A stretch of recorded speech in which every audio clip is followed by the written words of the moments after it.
Hey guys, welcome to my channel. And if you're not following my channel yet, then hit the subscribe button down below so that you can get notification from me as soon as I publish my new videos.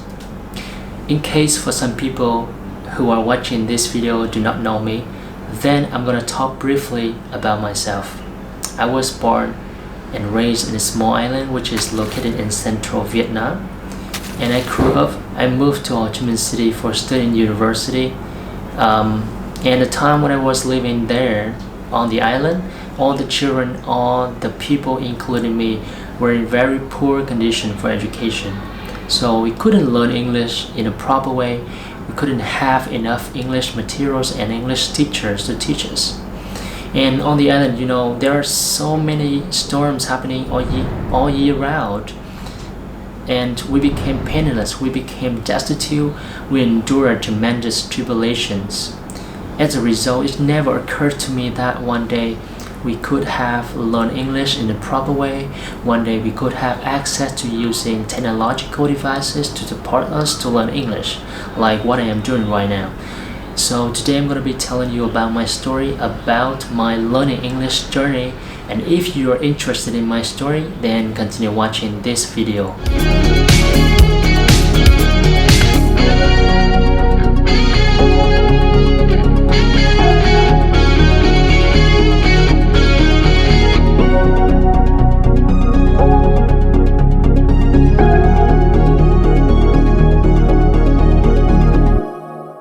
One of my favorite quotes is "fake it until you make it." And the reason why I love this phrase is because it has a real power that helped me to get a lot of determinations and motivations to do whatever I love to do in life. And I hope that you have heard this phrase before because it also helps you too. And this quote means you can imagine whatever you love to do, and you can conceive, you can visualize whoever you want to be in the future. And you try your best until it becomes a reality. And my story is absolutely relative to this quote. So I'm going to break down my story into two different times so that you can follow my story easily. Alright, so the first one, what I call is publish. The first one, what I call is university time. And the second one, what I call is post-university time, which means after my graduation. Okay, let's talk about the first one. When I was in university, after intensive classes, I and my friend went to the canteen for having lunch, and we came across a group of people who I guess were from another country and could speak English. So I immediately asked my friend to speak with them because I wanted to listen to a real conversation which I hadn't listened to before. At first I was very happy, very fascinated about my friend's acceptance. So I focused single-mindedly on the conversation to see what happened in their talking. But in the end, sadly, I couldn't speak, I couldn't understand anything. So I had kind of feeling of inferiority. I came home, sat down, and analyzed anything that happened to me at the first day of my university to the moment I witnessed the canteen story. And I found that my fear was one of root causes that made me frozen before speaking with others. So I thought I needed to do something else to eliminate my fear. So I subconsciously decided to enroll in the very first English class in Ho Chi Minh City, where I had to take the bus to school every single day, where I had to pay a small tuition fee, luckily. And I set my new goal in 3 months that I had to speak English, I had to understand people said to me in English.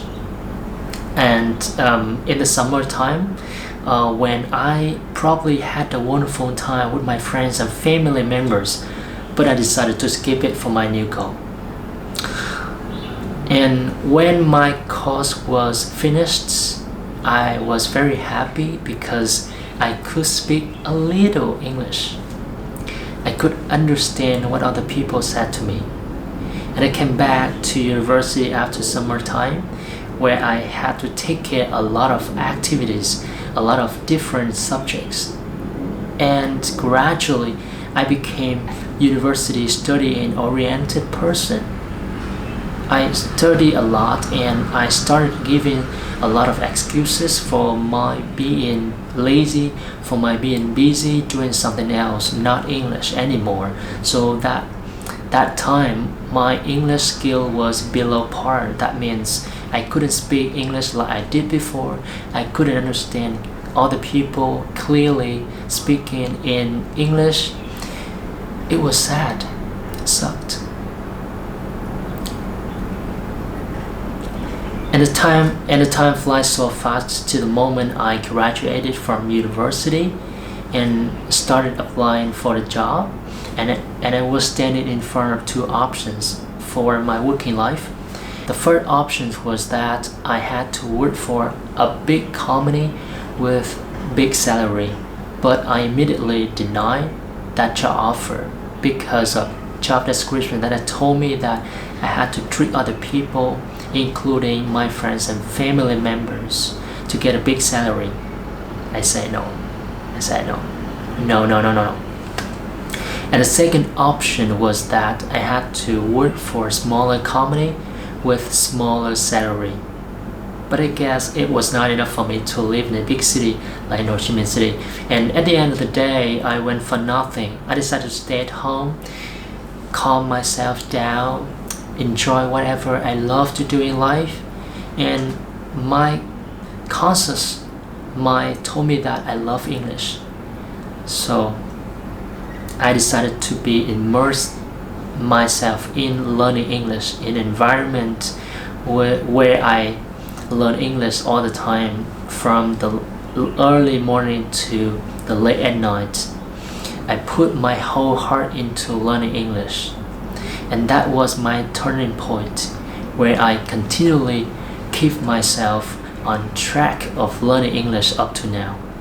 And if you're still listening to my story up to now, then it's easy to notice that it took me a lot of time. It took me tremendous effort to acquire a language, specifically English. But I would say it's worth it, because now I am able to speak English confidently. Now I am able to deliver my message clearly to other people. And from my story, there are two lessons that I would like to share with you today. The first one is, when people become complacent, they are reluctant to change anything, even for the better. They are very satisfied with their current situation, so they don't want to change anything. That situation may lead them to procrastination and excuses, which is killing their full potential that is untapped to take advantage of discovering their ability to learn a language. And the second lesson is, many skills are complementary. They are dependent on each other. So you must have a skill at a certain level in order to use other skills at a higher level. And English skill is one of these skills that you must do right now. You must do right now. So don't be afraid to speak with other people. Don't be afraid to express yourself in English with strangers. Be confident, be competent to express yourself freely in English, and using your visualization to set a picture in your mind that you want to be doing something, that whoever you want to be in the future, and just visualize that as if you had already been successful in speaking English, and try your best until you make it a reality. And remember my phrase, fake it until you make it. And if you are still listening to my story up to now, then I would like to thank you so much for listening and watching this video, and I'll see you next time.